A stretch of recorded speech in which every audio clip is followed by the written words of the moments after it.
વંધ્યત્વ આજની ઝડપી અને અનિયમિત જીવનશૈલીની વણ માંગી દે છે। વંધ્યત્વને નિવારવાના હવે આધુનિક ઉપાયો પણ ઉપલબ્ધ છે। આઈવીએફ, આઈયુઆઈ અને ટેસ્ટ ટ્યુબ બેબી જેવી ટ્રીટમેન્ટ હવે દંપતીને માતા પિતા બનવાની તક આપે છે। ત્યારે દર બુધવારે જીએસટીવીના માધ્યમથી અમારા નિષ્ણાંત આ અંગે માહિતી અને માર્ગદર્શન આપે છે। તો આ સાથે જ શરૂ કરીએ યસ ડોક્ટર નિવારણ અને test tube baby specialist doctor Jayesh Amin. જી સર, આપનું સ્વાગત છે। સર, સૌપ્રથમ આપને પૂછવા માંગીશ કે ટેસ્ટ ટ્યુબ બેબીના અવેરનેસ માટે શું તમે લોકોને કોઈ સાહિત્ય આપી શકો છો જેથી તે વાંચીને યોગ્ય માર્ગદર્શન લઈ શકે? દર્શક મિત્રો, બહુ જ ઇમ્પોર્ટન્ટ છે આ ટેસ્ટ ટ્યુબ બેબીનું સાહિત્ય। અને પ્રશ્ન આમ જોવા જઈએ તો કોઈ પણ ડિસીઝને અથવા કોઈ પણ પેથોલોજીને જ્યારે એક ઉપરના લેવલથી બેસીને છેક સુધી જોઈ હોય ત્યારે હવે એવું લાગે છે કે સમય પાકી ગયો છે કે લોકોના અવેરનેસની પુષ્કળ પ્રમાણમાં જરૂરિયાત છે। લોકોના અવેરનેસની જરૂરિયાતને હું ખાલી ફક્ત 4 કન્સેપ્ટમાં ડિવાઈડ કરીશ।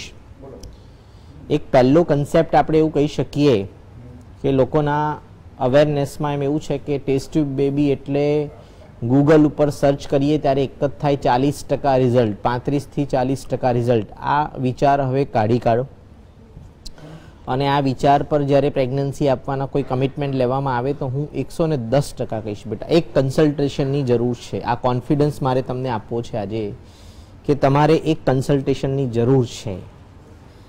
અને હું એવું કહેવા માંગીશ કે ટ્રાયલોના ઢગલા ઉપર પેશન્ટને સમજાવવું એ પણ હવે મને લાગી રહ્યું છે કે બહુ જ જૂનું સાયન્સ છે।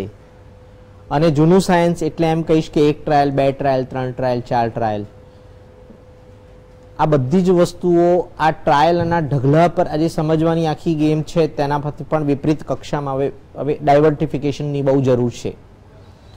હું એવું કહેવા માંગીશ કે ટેસ્ટ ટ્યુબ બેબીની અંદર ટ્રાયલ અને કોઈક કમિટમેન્ટ અને કોઈક મની બેક, આ બધા જ જે કન્સેપ્ટ છે મને એવું લાગે છે કે કોમર્શિયલ લેવલે જે રંધાઈ રહ્યા છે એને પણ એક ડિટેલમાં સમજવાની જરૂર છે। હું એવું કહેવા માંગીશ કે ટેસ્ટ ટ્યુબ બેબીમાં 2 એટેમ્પ્ટની અંદર આપણે જનરલી 95 થી 99% લોકોની જીનેટિક ક્ષમતા વિશે બધી જ ટિપ્પણીઓ કરી શકીએ છીએ। મારું સમજાવવાનું એ જ છે કે ગર્ભ ન ચોંટવાનું કારણ, multiple attempt is not a કારણ। હું એવું કહીશ કે ના, હવે કારણ શોધીને અમે તમારા હાથમાં આપીને એના સોલ્યુશન આપવા માંગીએ છીએ। એ દિવસો ગયા। અને હું એવું જ કહીશ કે મલ્ટિપલ એટેમ્પ્ટ થી શું નુકસાન થાય છે, થર્ડ પાર્ટી ડોનેશનની શક્યતાઓ વધી રહી છે। અને આ બધી જ વસ્તુ નિવારવા માટે ફક્ત એક જ વસ્તુ કહેવી છે કે અવેરનેસની જરૂર છે। એટેમ્પ્ટની કોઈ જરૂર નથી। પ્રિસાઇઝ ટ્રાન્સફરના દિવસો આવી ગયા છે। 3 દિવસના એમ્બ્રિયો ભેગા કરીને 4, 5 ને 6, 7 વાર ટ્રાન્સફર કરવા, આવું જો કરવામાં આવશે તો મને એવું લાગે છે કયા ટ્રાયલે પ્રેગ્નન્સી રહેશે એ ખબર નહીં। આ જ બધી વસ્તુઓમાં એડ કરવા માટે પ્રિસાઇઝ જીનેટિક મટીરિયલ ક્યાં શોધાઈ રહ્યું છે, કયું સાયન્સ તમે રમો, કયા પ્રિસાઇઝ સાધનોનો ઉપયોગ કર્યો, કયા પ્રિસાઇઝ એક્સપિરિયન્સનો ઉપયોગ કરો, કયા પ્રિસાઇઝ એમ્બ્રિયોલોજિક જે તમારી એક્સપિરિયન્સ ટીમ હોય એનો ઉપયોગ કરો, આ બધી ટીમનો ઉપયોગ કરવામાં આવે તો હું તમને એવું કહી શકું છું કે આમાંથી બહાર નીકળવા માટેનું આ એક સાધન છે। આની અવેરનેસની એક ગાઈડ બુકની જરૂર છે જે મારી જોડે તૈયાર છે, એક વસ્તુ। બીજી વસ્તુ હું એવું કહેવા માંગીશ કે ન રે ટેસ્ટ ટ્યુબ બેબીના લિમિટેશન, એટલે કે ભાઈ નથી રહેવાનું બાળક, ધીસ ઇઝ ધ આન્સર। આમાં બાળક નહીં રહી શકે એવા આન્સર આપવા માટેની બી એક જરૂર છે। એ પણ મેં મારી બુકમાં લખ્યું છે કે limitation of test tube baby. એટલે એવું વિચારવાનું નહીં કે આ સાયન્સના લિમિટેશન નથી, આ સાયન્સના લિમિટેશન્સ છે। અને ત્રીજી વસ્તુ ખાસ હું એમ કહીશ કે ગમે તેવા લો AMH, ખાસ અત્યારે જે વસ્તુ છે લો AMH, એના ઉપર જ્યારે દર્દીને ગભરાવીને ટેસ્ટ ટ્યુબ બેબીમાં થર્ડ પાર્ટી ડોનેશન જે સમજાવવામાં આવે છે એ વસ્તુનું પણ બહુ ડિટેલમાં સમજવાની જરૂર છે। અને એક IVF ફેલ ગયા પછી 35 વર્ષથી જેની પણ ઓછી ઉંમર અને એક જ IVF ફેલ ગયા પછી ડાયરેક્ટ જે થર્ડ પાર્ટી ડોનેશન્સનો ઓપ્શન આપવામાં આવે છે જે 99.99% એકદમ તથ્ય વગરનો અને ખોટો હોય છે તેને પણ સમજવાની જરૂર છે બેટા। હું એવું માનું છું કે સમાજમાં થર્ડ પાર્ટી ડોનેશન્સનો ઉપયોગ ઓછું કરવા માટે આ સાયન્સ અત્યારે કોઈક લેવલે કટિબદ્ધ થયું છે. હા, હું એવું ક્યાંય નહીં કહું કે થર્ડ પાર્ટી ડોનેશનની ક્યાંય જરૂર જ નથી. હું એવું પણ કહીશ કે ના, તેની જરૂર છે, પણ એના પણ એક અવેરનેસ અને એક બુકની જરૂર છે. તો આ બધા સાહિત્ય તમે અમારા ત્યાંથી ફ્રી ઓફ ચાર્જ લઈ શકો છો. એના પર આવીને તમે ત્યાં જસ્ટ નોંધાવી શકો છો અથવા ફોન પર નામ નોંધાવીને લઈ જઈ શકો છો. એક દર્શક મિત્ર આપણી સાથે જોડાઈ ગયા છે, ગીતાબેન છે. ગીતાબેન, આપનો પ્રશ્ન જણાવો, આપ શું પૂછવા માંગો છો? Hello hello sir. हेलो. हाँ गीताबेन, सामड़ी रहो છું તમને. हाँ सर, है ना, मैंने एक बार आईवीएफ करवाया है और मेरा फेल गया है और मुझे ना अभी डोनर की सलाह दी जा रही है. तो आप, मेरे हस्बैंड के 0 काउंट है, तो आप मुझे क्या सलाह दें? नहीं, मैं 100% बोलूंगा गीता जी. मैं क्या बोल रहा हूँ कि एक फेलर, मैं जो वर्ड्स बोल रहा हूँ कि एक फेलर के बाद कोई भी लेवल पे हस्बैंड का 0 काउंट है कि जो भी है, उसमें थर्ड पार्टी डोनेशन की अगर जो भी सलाहें दी हैं तो उसके लिए एक ओपिनियन की 101% सलाह है. मैं ऐसा नहीं बोल रहा हूँ कि वो गलत ही होगी. मैं ऐसा बोल रहा हूँ कि ज़्यादातर अभी ऐसी गलत चीज़ें ना हो, उसको प्रिवेंट करने के लिए मैं आपको बोल रहा हूँ कि उसकी एक ज़रूरत आई पड़ी है. कोई गाइडलाइंस नहीं है जिसमें आपको और आप ये साइंस को समझ पा रहे हैं, और कई बार नहीं ज़रूरत होने के बाद भी जो थर्ड पार्टी डोनेशन का उपयोग हो रहा है उसको डिक्रीज करने के लिए मैं 100% बोलूँगा कि उसकी एक ज़रूरत है. अगर आपका एक आईवीएफ फेल गया है तो कैसे फेल गया है उसकी एक कन्वर्जेशन की ज़रूरत है.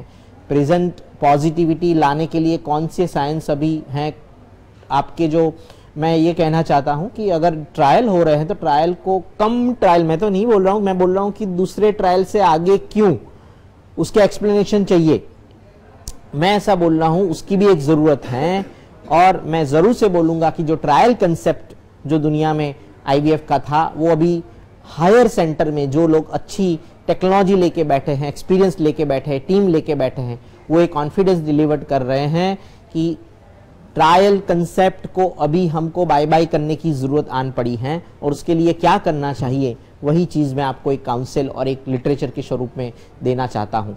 तो आपकी जो अभी प्रश्न है उसके लिए मैं आपको बोलूँगा कि एक ही काउंसलिंग, आपके पति का जो भी एग्जामिनेशन है, 0 काउंट में मैं ज़रूर से कहना चाहूँगा कि जितने भी 0 काउंट वाले हैं, only 1 consultations will give lot of output.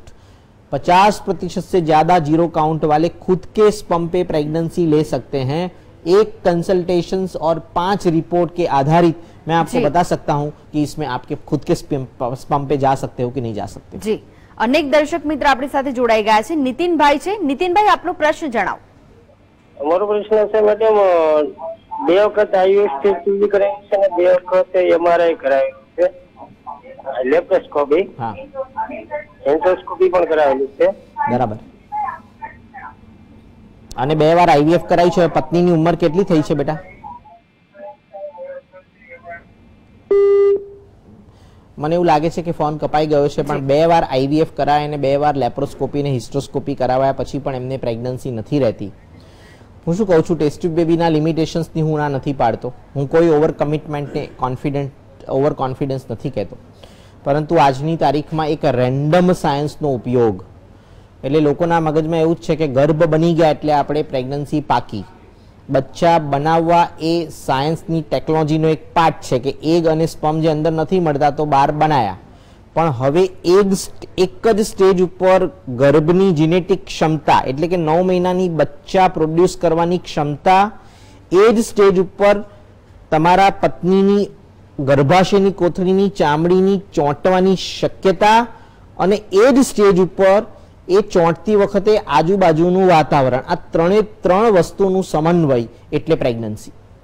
એટલે હું એવું કહેવા માંગુ છું, આ 3 વસ્તુનું સમન્વય ટેસ્ટ ટ્યુબ બેબીની ટ્રીટમેન્ટમાં જ્યારે તમે આઈવીએફ કરાવો છો, એટલે કે જે વખતે સ્ત્રીબીજ કાઢીને પુરુષબીજ નાખીને ગર્ભ બનાવો છો, એ દિવસે તમને ખબર જ છે કે તમને આજુબાજુનું વાતાવરણ કુદરત જેવું હોતું નથી, ચોંટવાની શક્તિ સોનોગ્રાફીમાં જોઈ શકાતી નથી, અને ગર્ભની શક્તિ 3જા દિવસના ગર્ભને જોઈને આપણે કહી શકતા નથી. એના માટે 5મા દિવસનો ગર્ભ, એનું ગ્રેડિંગ સિસ્ટમ અથવા તો હાયર સિસ્ટમ જેવી કે પીજીએસ, ગર્ભની બાયોપ્સી, આ બધી વસ્તુની સ્ટેપ વાઇઝ જરૂર હોય છે.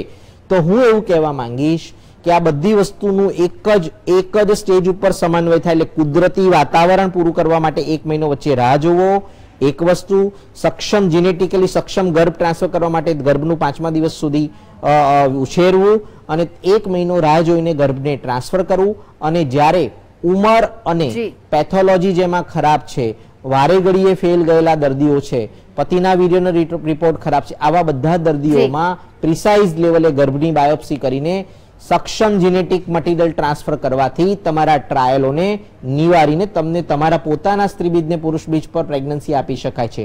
અને દર્શક મિત્રો ખાસ ચેતજો કે સ્ત્રીના અંડાશયની કોથળીમાં આવેલી સ્ત્રી બીજની સોનામોરો ભગવાને આપેલી એન્ડ પ્રોડક્ટ છે, એ કોઈ દિવસ વધતી નથી, ઘટે છે. મલ્ટિપલ ટ્રાયલો કરવાથી તમારે બીજી સોનામોરો વાપરવાની જરૂર પડશે. દરેક ટ્રાયલ અને ફેલર પાછળ હંમેશા એક ડોનેશનનું રિસ્ક છુપાયેલું છે, એટલે મલ્ટિપલ ટ્રાયલ કરતા પહેલા હંમેશા અટકો. જી જી સર, તમે અમારી સાથે જોડાયેલા રહેશો, આગળ પણ આ વિશેની માહિતી તમારી પાસેથી મેળવીશું. તો યસ ડોક્ટરમાં આગળ વધીએ તે પહેલા હાલ સમય છે બ્રેકનો, લઈએ બ્રેક.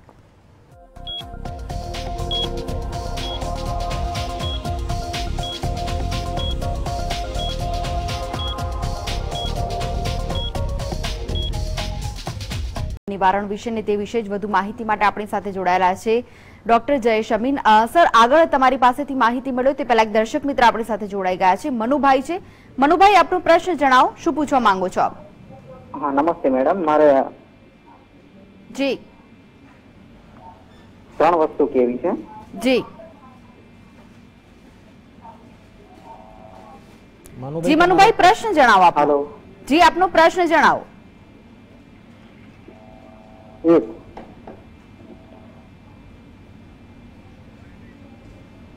લાગે છે કે તેમની સાથેનો સંપર્ક તૂટી ચૂક્યો છે. અનેક દર્શક મિત્ર આપણી સાથે જોડાઈ ગયા છે. માયાબહેન છે. માયાબહેન, આપનો પ્રશ્ન જણાવો, આપ શું પૂછવા માંગો છો? હા સર, અમે 3 વખત ટેસ્ટ બેબી કરાવ્યું છે, 2 વખત લેપ્રોસ્કોપી કરાવી છે, કોઈ ટકા રિઝલ્ટ નથી. મેં આ વસ્તુનો હવે બહુ જ, કારણ કે મેં તમે છેલ્લેથી જ્યારે આ પ્રોગ્રામનો નિહાળતા હશો, અને હું તો મારી કન્સલ્ટિંગ કેબિને બેસીને આ જ જોઈ રહ્યો છું અત્યારે, કે મને એવું લાગે છે કે ટેસ્ટ ટ્યુબ બેબી કરાવવાવાળા દર્દીઓ કરતાં ફેલરની સંખ્યા આજે 2 ગણી વધી રહી છે. અને એનું કારણ હું જાણું છું, કારણ કે આજે આ પ્રોસેસની અવેલેબિલિટી વધી રહી છે, પરંતુ લોકોનામાં અવેરનેસ બિલકુલ નથી કે આ ટેસ્ટ ટ્યુબ બેબી એ ફક્ત એવી પ્રોસિજર નથી એટલે આપણે કરાવી દીધું એટલે પ્રેગ્નન્સી મળી. આ એક બિસ્કિટ નથી કે લાડુ નથી કે આપણે ખાઈ ગયા એટલે ધરાઈ ગયા. આ એક પ્રોસેસ એક એવા પ્લેટફોર્મ પર આવીને ઊભી રહી છે કે જેની અંદર એક્સપિરિયન્સ, ટેકનોલોજી, ઇન્સ્ટ્રુમેન્ટેશન્સ, એટલા બધા બહોળા પ્લેટફોર્મની જરૂર છે કે જેની ખામીના લીધે, એ ટીમ વર્કના લીધે ફક્ત એમ્બ્રિયો બનાવીને મૂકી દેવાની હરોળમાં, એટલે આપણે એમ કહી શકીએ, કારણ કે એક કોમર્શિયલ બેકગ્રાઉન્ડ અત્યારે આપણે એવું સમજી શકીએ કે ફક્ત એમ્બ્રિયો બનાવીને મૂકી દેવાની હરોળમાં જો પ્રેગ્નન્સી રહી જતી હોય તો આ સાયન્સ સૌથી સહેલું સાયન્સ હોત. હું એવું કહી શકીશ દર્શકોમાં, બસ હવે આ એક જ અવેરનેસ ફેલાવવા જેવી છે કે ગર્ભ બનાવીને બચ્ચા બની ગયા એટલે તમે જગ જીત્યા, એ ટેસ્ટ ટ્યુબ બેબી સાયન્સ નથી. હજુ ફરીવાર કહીશ કે એ બચ્ચા વ્યવસ્થિત બનાવવા 9 મહિનાની પ્રેગ્નન્સી, હેલ્ધી પ્રેગ્નન્સી આપે, એના બી ઘણા નિયમો છે. એના પૃથક્કરણ કરીને, એનું સમજણ તમને આપીને, એને યોગ્ય સપાટીમાં, યોગ્ય વાતાવરણમાં, યોગ્ય વાતાવરણ એટલે એવું જ કહેવા માંગીશ કે અમે 95% એમ્બ્રિયો ગર્ભ સેમ સાયકલમાં જે વખતે પિકઅપ કરીએ એ વખતે મૂકતા નથી. Freezing is the future. અને આ ફ્રીઝિંગ એક એવું અટપટું સાયન્સ છે કે આપણે દરેક એમ્બ્રિયોને ફક્ત આપણે એમ કહીએ કે મારી પાસે સેમસંગનું ફ્રીઝ છે ને અંદર હું મૂકી દઈશ એટલે સેમ કન્ડિશનમાં બરફ બની જશે, એવું નથી. એ પણ એક બહુ જ અટપટું સાયન્સ છે. તમને ખબર જ છે કે જે દર્શક મિત્રો આ પ્રોગ્રામને એક બિઝનેસમેન તરીકે નિહાળતા હશે ત્યારે ખબર છે કે ટાંકણી બનાવીને વેચવામાં એનામાં કેટલા ઓપ્ટિમાઇઝેશનની જરૂર હોય છે, ત્યારે જ એ ટાંકણી આપણને જોઈતો રિસ્પોન્સ આપે છે. એટલે કોઈ પણ પ્રોસેસના ડેવલપમેન્ટ અને ઓપ્ટિમાઇઝેશન્સ, રિઝલ્ટ આપવાની જે ક્ષમતા છે એના માટે ઘણી બધી વસ્તુઓની જરૂર છે. જ્યાં મને એવું લાગે છે કે દર્શક મિત્રોના મગજમાં એવું છે કે ગર્ભ બની ગયા એટલે સરસ, ઓકે મેં ફ્રીઝ કરી દીધા એટલે હું સેફ, હવે ફ્રીઝ કરીને સારા છે ટ્રાન્સફર એટલે મને રિઝલ્ટ. આ બધી જ વસ્તુઓમાં હું કહું છું કે આ આટલું સરળ સાયન્સ હોત તો હું માનું છું કે ડોક્ટરોની કોઈ જરૂર ન પડત. આપણે ઓટોમેટિક મશીન દ્વારા ગર્ભ બનાવીને ગર્ભને ફ્રીઝ કરીને અને અંદર મૂકી દે એટલે રિઝલ્ટ મળી જાય એવું નથી. એના ઓપ્ટિમાઇઝેશન માટે બહુ જ બધા સ્ટેજની જરૂર છે. એટલે આ દર્શક મિત્ર જે મને સવાલ પૂછી રહ્યા છે, હું એમના જવાબમાં એટલું જ કહીશ કે એક કન્સલ્ટેશનની જરૂર છે.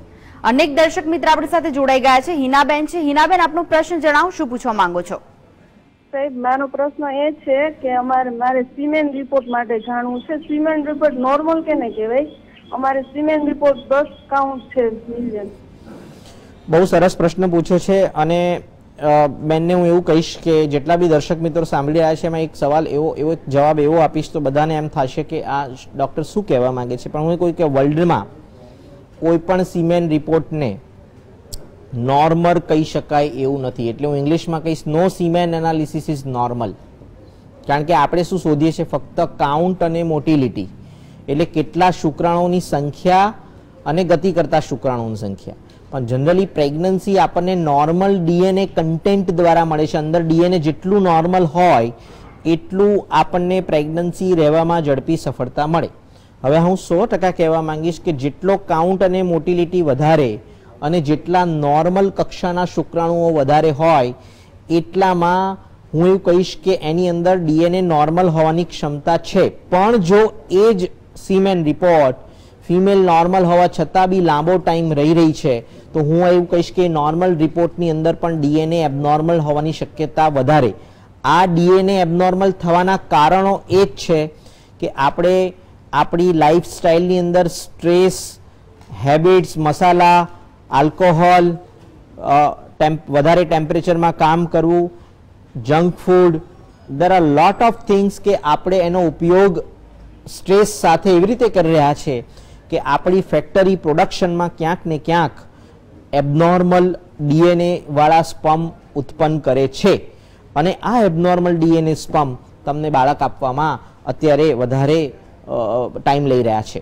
એટલે હું એવું કહેવા માંગીશ કે પહેલું તો એવું કહીશ કે જેનો બી રિપોર્ટ એક નોર્મલ રેફરન્સ વેલ્યુ કીધી છે, તમે એવું ના સમજતા ને નોર્મલ રિપોર્ટ કહેવાય, પણ આ સૌથી લો નોર્મલ રેફરન્સ વેલ્યુ કે 15 મિલિયન કાઉન્ટ અને 32% શુક્રાણુ ગતિ કરતા હોય અને છેલ્લા સ્તરની નોર્મલ, આનાથી નીચે બધા એબનોર્મલમાં આવશે. આને નોર્મલ રેફરન્સ વેલ્યુ, પણ આ નોર્મલ રેફરન્સ વેલ્યુ પણ ફક્ત 5% પુરુષો જ નેચરલી પ્રેગ્નન્સી લઈ શકે છે. 95% એવું થઈ શકે જેમ એમનો કાઉન્ટ વધારે, જેમ એમની મોટિલિટી વધારે એમ પ્રેગ્નન્સી મળે. એટલે હું દર્શક મિત્ર જેમનો પ્રશ્ન છે એવું જ કહીશ કે આનાથી નીચેવાળામાં આપણે એમ કહી શકીએ કે તાકીદે ટ્રીટમેન્ટની જરૂર છે અને મેલ ઇન્ફર્ટિલિટીમાં ટેસ્ટ ટ્યુબ બેબી એ વધારે સારું આન્સર છે. અનેક દર્શક મિત્ર આપણી સાથે જોડાઈ ગયા છે. મિલનભાઈ છે. મિલનભાઈ, આપનો પ્રશ્ન જણાવો. હા બેન, મારો પ્રશ્ન એ છે કે અમારે 35 વર્ષ છે અમારે ઉંમરને જી, અને 4 વાર મિસ એબોર્શન થઈ ગયું. 15 વર્ષ મેરેજ ને છે. બરાબર જી, બરાબર. અમારા ઉંમર 35 વર્ષ થઈ છે સાહેબ. બરાબર બરાબર. હવે સાંભળો મિલનભાઈ, તમારો પ્રશ્ન મને ખબર પડી ગઈ છે કે તમારું પ્રશ્ન એ જ છે કે મને પ્રેગ્નન્સી રહેવામાં તકલીફ નથી, પણ અત્યાર સુધીના 15 વર્ષમાં રહીને એબોર્શન થવાની મોટી તકલીફ હતી અને હવે પાછી પ્રેગ્નન્સી રહેતી નથી. બરાબર મિલનભાઈ? બરાબર. તો હું એવું કહીશ કે મલ્ટિપલ એબોર્શન્સ એટલે કે 1 કરતા વધારે એબોર્શન, 3 કરતા વધારે એબોર્શન્સ, આ બધા જ સ્ત્રી અને પુરુષ અને જોડે લાંબુ વંધત્વ, એક જ આન્સર કન્ફર્મ. એમાં કોઈ ગોળી ખાવાથી કશું થતું નથી, એમાં કોઈ ઇન્વેસ્ટિગેશનો કરાવવાથી કશું થતું નથી. લાંબુ વંધત્વ અને 3 કરતા વધારે એબોર્શનની વાત કરું છું, એમાં કોઈ કુદરતી સંબંધ અને આઈયુઆઈના ગતકડાઓ કરવાથી કશું થતું નથી. એ બધા જ બ્લાઇન્ડ સાયન્સ છે, અંધારાવાળા સાયન્સ છે, કોઈ પ્રિસાઇઝ સાયન્સ નથી. આવા દર્દીઓને ટેસ્ટ ટ્યુબ બેબીની સાથે સાથે ગર્ભની બાયોપ્સી કરીને સારામાં સારું ડીએનએ પસંદ કરીને ગર્ભ મૂકવાની ટ્રીટમેન્ટની જરૂર છે. અને જ્યારે આની અંદર આપણું જીનેટિક સાયન્સ એવું કહે કે કયું જીન નબળું છે ને એ નબળું જીનનો બીજો ઓલ્ટરનેટિવ ઉપાય શોધવો જ પડશે, નહીં તો તમને તમારા જીનથી પ્રેગ્નન્સી ના મળે. તમે નોર્મલ છો પણ તમારા જીનથી ઉત્પન્ન થતા બાળકો એબનોર્મલ આવે છે. એવા કન્ડિશનમાં થર્ડ પાર્ટી ડોનેશનની જરૂર પડે એવું મારું એમને કહેવું છે. જી જી સર, જીએસટીવી સાથે જોડાવા માટે, દર્શક મિત્રોને માહિતી અને માર્ગદર્શન આપવા માટે આપનો આભાર. તો આ સાથે જીએસ ડોક્ટરમાં બસ આટલું જ. મને રજા આપશો. નમસ્કાર.